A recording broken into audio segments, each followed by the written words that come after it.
मूल्यवान वस्तु। एक राजा अपनी रानी के साथ महल में रहते थे। दोनों आपस में बहुत प्रेम करते थे। राजा का नाम था मयंक और रानी का नाम था गार्गी। अचानक राजा मयंक को ना जाने क्या हुआ, उनका रानी गार्गी से मन भर गया।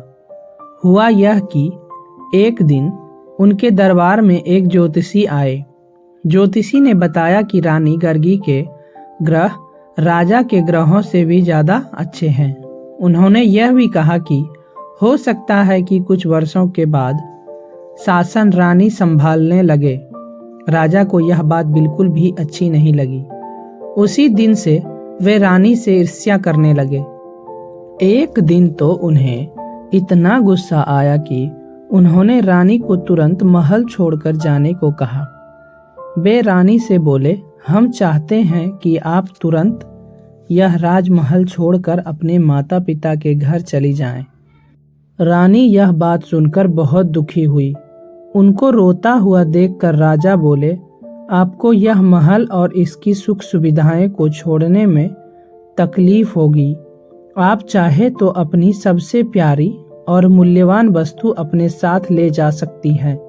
बस इससे ज्यादा हम आपको कुछ नहीं दे सकते। ऐसा कहकर महाराज चले गए।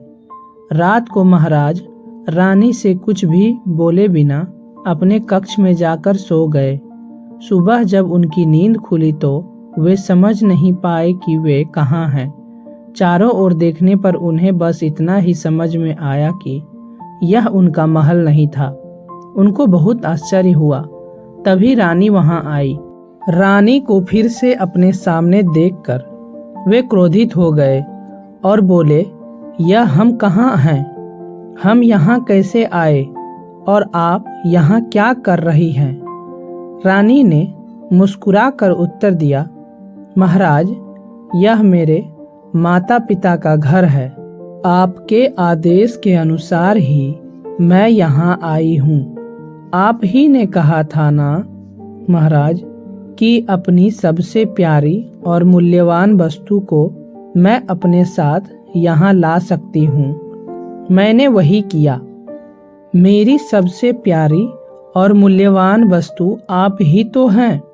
इसलिए रात को जब आप सो रहे थे तब सैनिकों की मदद से मैं आपको यहाँ ले आई, आपके पलंग के साथ, जिससे कि आपकी नींद न टूटे। राजा ने जब यह बात सुनी तो भावुक हो उठे। उन्हें अपनी गलती का एहसास हुआ। उन्होंने रानी से माफी मांगी। राजा मयंक और रानी गार्गी अपने महल में लौट आए और सदा प्रेम से रहे। धन्यवाद।